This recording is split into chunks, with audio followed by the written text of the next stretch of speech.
നിങ്ങൾ ഒരു തടാകത്തിന്റെ കരയിൽ ഇരിക്കുകയാണെന്ന് സങ്കല്പിക്കുക. തടാകത്തിലെ വെള്ളം ശാന്തമായി കിടക്കുകയാണ്. എന്നാൽ പെട്ടെന്ന് നിങ്ങളുടെ കൺമുൻപിൽ വെച്ച് ആ തടാകത്തിലെ വെള്ളം മുഴുവൻ അപ്രത്യക്ഷമായാൽ എങ്ങനെയുണ്ടാകും? കേൾക്കുമ്പോൾ ഏതോ ഹോളിവുഡ് സിനിമയിലെ കഥ പോലെ തോന്നുമെങ്കിലും ഇത് യഥാർത്ഥത്തിൽ നടന്ന ഒരു സംഭവമാണ്. അതെ, വെറും മണിക്കൂറുകൾ കൊണ്ട് ഒരു തടാകത്തെ മുഴുവൻ അപ്രത്യക്ഷമാക്കിയ ഒരു വിചിത്രമായ സംഭവത്തിലേക്കാണ് ഇന്നത്തെ നമ്മുടെ യാത്ര.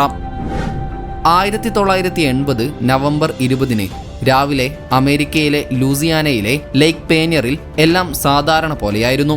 ടെക്സാക്കോ കമ്പനിയുടെ ഒരു വലിയ ഓയിൽ റിഗ്, അതായത് കരയിലോ കടലിലോ ഉള്ള എണ്ണക്കിണറിന് മുകളിലുള്ള ഘടനയാണിത്. മണ്ണിൽ നിന്ന് എണ്ണ തുരക്കുന്നതിനും പുറത്തെടുക്കുന്നതിനും വേണ്ടിയുള്ള പ്രത്യേക ഉപകരണങ്ങൾ ഇതിൽ ഘടിപ്പിച്ചിട്ടുണ്ടാകും. അങ്ങനെ തടാകത്തിന് നടുവിൽ ഇതിൻ്റെ പണി നടന്നുകൊണ്ടിരിക്കുകയായിരുന്നു. പെട്ടെന്നാണ് തൊഴിലാളികൾ ഒരു കാര്യം ശ്രദ്ധിക്കുന്നത്.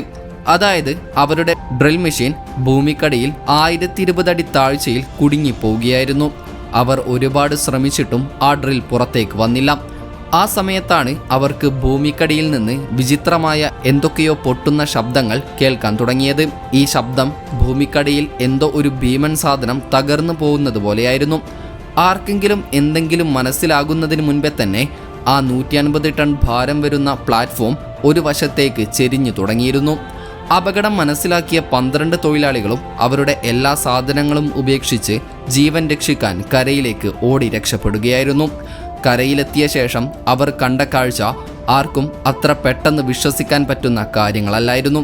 അവർക്ക് മുൻപിലുണ്ടായിരുന്ന $5 മില്യൺ ഓയിൽ റിഗ് വെള്ളത്തിൽ രൂപപ്പെടുന്ന ഒരു വലിയ ചുഴിയിൽ ഒരു കളിപ്പാട്ടം പോലെ വേഗത്തിൽ താഴ്ന്നു പോവുകയായിരുന്നു. ഈ ചുഴിക്ക് അത്രയ്ക്ക് ശക്തിയുണ്ടായിരുന്നു. തുടർന്ന് ആ തടാകത്തിലെ വെള്ളം മുഴുവൻ ആ ഒരൊറ്റ സ്ഥലത്തേക്ക് ഒഴുകാൻ തുടങ്ങി. പെട്ടെന്ന് ആ ചെറിയ ദ്വാരം ഒരു ഭീമാകാരമായ ചുഴിയായി രൂപപ്പെട്ടു. കൂടാതെ ആ ചുഴി ഒരു വലിയ ശബ്ദവും ഉണ്ടാക്കിയിരുന്നു അത്രേ. അടുത്തുള്ള പ്രദേശങ്ങളിലെ മീൻപിടുത്തക്കാരും ആ സമയത്ത് തടാകത്തിലുണ്ടായിരുന്നു. അവരുടെ ബോട്ടുകളും കപ്പലുകളുമെല്ലാം ആ ചുഴിയിലേക്ക് വലിച്ചിഴക്കപ്പെട്ടു. വെറും 3 മണിക്കൂറിനുള്ളിൽ 2 ചതുരശ്ര മൈൽ വിസ്തീർണമുള്ള തടാകം മുഴുവൻ വറ്റിപ്പോവുകയായിരുന്നു. മണിക്കൂറുകൾ മുൻപ് വരെ നിറഞ്ഞു നിന്നിരുന്ന തടാകം ഇപ്പോൾ വലിയ ചെളി നിറഞ്ഞ ഒരു കുഴി മാത്രമായി മാറി. അതിലെ 3.5 ബില്യൺ ഗ്യാലൻ വെള്ളം മുഴുവൻ ഭൂമിക്കടിയിലേക്ക് പോയിരുന്നു. വെള്ളത്തോടൊപ്പം 50 ഏക്കർ സ്ഥലവും തടാകക്കരയിലുണ്ടായിരുന്ന എണ്ണമില്ലാത്ത മരങ്ങളും ഒരു പാർക്കിംഗ് സ്ഥലവും അടുത്തുള്ള മറ്റ് പല പ്രദേശങ്ങളും ആ കുഴിയിൽ വിഴുങ്ങപ്പെട്ടു. ഇതിനെല്ലാം പുറമെ തടാകത്തിനടിയിലൂടെ പോയിരുന്ന ഒരു ഗ്യാസ് പൈപ്പ് ലൈൻ പൊട്ടി കുറച്ച് സമയത്തേക്ക് തടാകത്തിൽ നിന്ന് തീജ്വാലകൾ ആകാശത്തേക്ക് ഉയർന്നു നിന്നിരുന്നു അത്രേ. ഇതൊക്കെ കേൾക്കുമ്പോൾ വിശ്വസിക്കാൻ പ്രയാസമാണെങ്കിലും നിങ്ങളുടെ മനസ്സിൽ വരുന്ന അടുത്ത ചോദ്യം യഥാർത്ഥത്തിൽ അവിടെ എന്താണ് സംഭവിച്ചതെന്നും അത്രയും വെള്ളം എവിടേക്ക് പോയി എന്നുമായിരിക്കും. ഇതിൻ്റെ എല്ലാം ഉത്തരം ഒളിഞ്ഞിരിക്കുന്നത് തടാകത്തിനടിയിലെ ഭൂമിയുടെ ഘടനയിലാണ്. ലൂസിയാനയുടെ ഈ പ്രദേശത്ത് ഭൂമിക്കടിയിൽ ഉപ്പിൻ്റെ വലിയ മലകളുണ്ട്.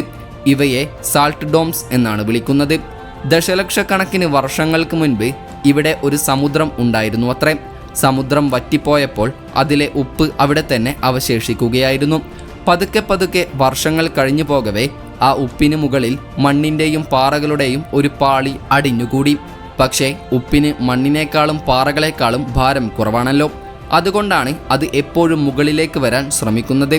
ഈ കാരണം കൊണ്ടാണ് ഭൂമിക്കടിയിൽ ഉപ്പിൻ്റെ വലിയ ഡോംസ് രൂപപ്പെടുന്നത്. ഇവയ്ക്ക് നല്ല വലുപ്പവുമുണ്ടാകും. ഈ ഖനികളിൽ വലിയ മെഷീനുകൾ ഉപയോഗിച്ച് ഉപ്പുപാറകൾ മുറിച്ചെടുക്കുകയും അതിനാൽ തന്നെ അവിടെ വലിയ ഗുഹകൾ രൂപപ്പെടുകയും ചെയ്തിരുന്നു. ഇതുപോലെ ലേക്ക് പേനിയറിന് അടിയിലും ഒരു വലിയ സാൾട്ട് ഡോം ഉണ്ടായിരുന്നു. ഇതിനടിയിൽ 2 വ്യത്യസ്ത കമ്പനികൾ പ്രവർത്തിക്കുന്നുണ്ടായിരുന്നു.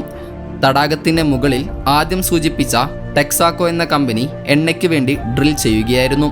അതിന് തൊട്ടു താഴെ ഭൂമിക്കുള്ളിൽ ഡയമണ്ട് ക്രിസ്റ്റൽ സാൾട്ട് കമ്പനി വളരെ വലിയ ഒരു ഉപ്പ് ഖനി അഥവാ സാൾട്ട് മൈൻ പ്രവർത്തിപ്പിക്കുകയായിരുന്നു. ഈ ഖനിക്ക് 1500 അടി താഴ്ചയുണ്ടായിരുന്നു. അതിനുള്ളിൽ റോഡുകളും റൂമുകളുമൊക്കെയുള്ള ഒരു വലിയ ശൃംഖല തന്നെ ഉണ്ടായിരുന്നു.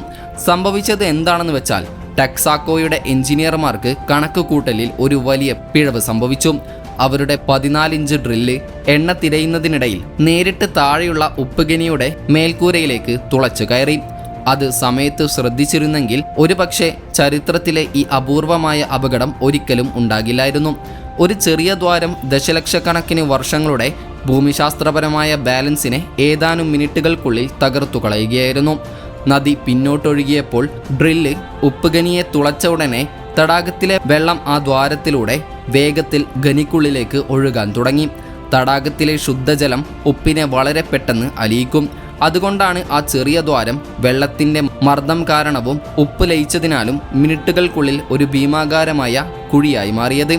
ഇതാണ് തടാകം മുഴുവൻ വിഴുങ്ങിയ ചുഴിയുണ്ടാകാൻ കാരണം. പക്ഷേ കഥ ഇവിടെ തീർന്നില്ല. തടാകത്തിലെ വെള്ളം മുഴുവൻ ഖനിയിൽ നിറഞ്ഞപ്പോൾ സാധാരണയായി തടാകത്തിൽ നിന്ന് ഗൾഫ് ഓഫ് മെക്സിക്കോയിലേക്ക് ഒഴുകിയിരുന്ന അടുത്തുള്ള ഡെൽക്യാംബ്രെ കനാലിൻ്റെ ഒഴുക്ക് പെട്ടെന്ന് വിപരീത ദിശയിലായി. തടാകത്തിലെ കുഴി നികത്താൻ സമുദ്രത്തിലെ ഉപ്പുവെള്ളം അതിവേഗം എതിർദിശയിൽ ഒഴുകാൻ തുടങ്ങി. ഇത് കാരണം 2 ദിവസത്തേക്ക് ലൂസിയാന സ്റ്റേറ്റിലെ ഏറ്റവും ഉയരം കൂടിയ 164 അടി വെള്ളച്ചാട്ടം ആ സ്ഥലത്ത് രൂപപ്പെട്ടു. ഈ ഒരൊറ്റ സംഭവം തടാകത്തിൻ്റെ മുഴുവൻ ആവാസ വ്യവസ്ഥയെയും അഥവാ എക്കോസിസ്റ്റത്തെയും എന്നേക്കുമായി മാറ്റിമറിക്കുകയായിരുന്നു. ശുദ്ധജലജീവികൾ നശിക്കുകയും കടൽ ജീവികൾ അവയുടെ സ്ഥാനത്ത് വരികയും ചെയ്തു. എങ്കിലും ഈ അപകടത്തിൽ ആർക്കും ജീവാപായം ഉണ്ടായിരുന്നില്ല. ഓയിൽ റിഗിലുണ്ടായിരുന്ന 12 പേരും സമയത്തിന് രക്ഷപ്പെട്ടു. ഉപ്പുഖനിക്കുള്ളിൽ ജോലി ചെയ്തിരുന്ന 55 തൊഴിലാളികളും ലിഫ്റ്റ് വഴി സുരക്ഷിതമായി പുറത്തേക്ക് വരികയായിരുന്നു. ആ പ്രവൃത്തി 55 ജീവനുകളെ മരണത്തിൽ നിന്ന് രക്ഷിച്ചു.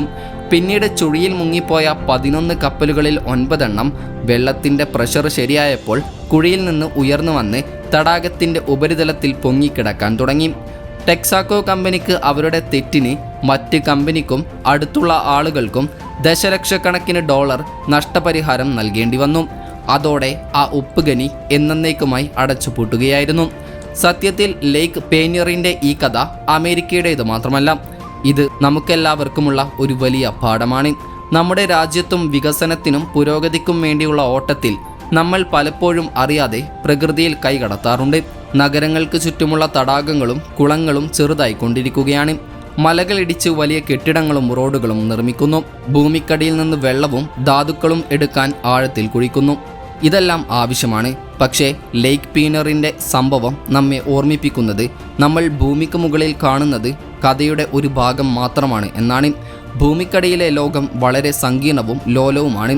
ഒരു ചെറിയ തെറ്റ്, ഒരു തെറ്റായ കണക്കുകൂട്ടൽ, അല്ലെങ്കിൽ ഒരു ചെറിയ അശ്രദ്ധ പോലും നമുക്ക് സങ്കല്പിക്കാൻ പോലും കഴിയാത്ത ഒരു ദുരന്തത്തിന് കാരണമാകും. വികസനവും പരിസ്ഥിതിയും തമ്മിൽ ഒരു സന്തുലിതാവസ്ഥ നിലനിർത്തേണ്ടത് എത്ര പ്രധാനമാണെന്നതിൻ്റെ ഏറ്റവും വലിയ തെളിവാണ് ഈ സംഭവം.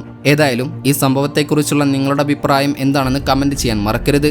നിങ്ങളുടെ അനുഭവത്തിൽ പ്രകൃതിയെ ചൂഷണം ചെയ്തതിന് പ്രകൃതി തിരിച്ചടിച്ച ഏതെങ്കിലും സംഭവത്തിന് നിങ്ങൾ സാക്ഷിയായിട്ടുണ്ടെങ്കിൽ അതുകൂടെ കമൻറ്റ് ചെയ്യാൻ മറക്കരുത്. വീഡിയോ ഇഷ്ടപ്പെട്ടാൽ വീഡിയോക്ക് ലൈക്ക് ചെയ്യാനും വീഡിയോ ഷെയർ ചെയ്യാനും നമ്മുടെ ചാനൽ സബ്സ്ക്രൈബ് ചെയ്യാനും വിട്ടുപോകരുത്. അപ്പോൾ മറ്റൊരു ഇൻഫോർമേറ്റീവായ വീഡിയോയുമായി വരുന്നതുവരെ ഗുഡ് ബൈ.